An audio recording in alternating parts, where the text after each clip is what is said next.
ஒவ்வொரு மனுஷனுமே உங்களுக்கு என்ன சொல்லித்தரான், என்ன பண்ணுறான்னா, அரவணைப்பின் பேரில் கூட்டம் கூட்டமாக தான் ஆக்குறானே தவிர என்ன ஆக்கலை.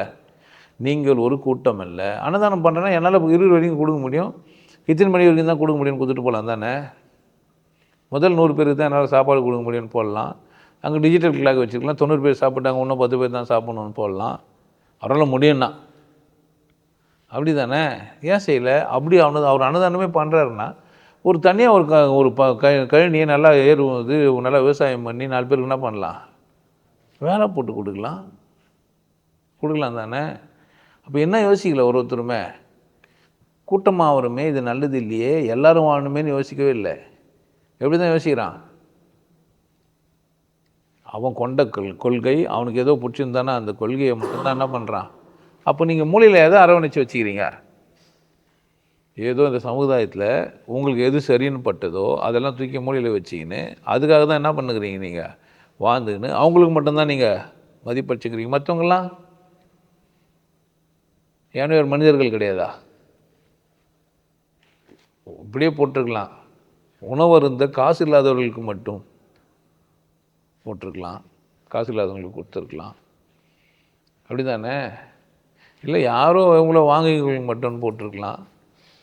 அப்போ ஒருத்தருமே ஒரு செயல் செய்யும்போது அவருக்கு ஒரு வசதி ஏற்பட்டால் என்ன செய்கிறாருன்னா ஒரு கொள்கைகளுக்கு மட்டுமே பணம் கொடுக்குறாரு. அப்போது என்ன நடக்குதுன்னு கேட்டிங்கன்னா அந்த கொள்கைகள் மட்டுமே வாழுது.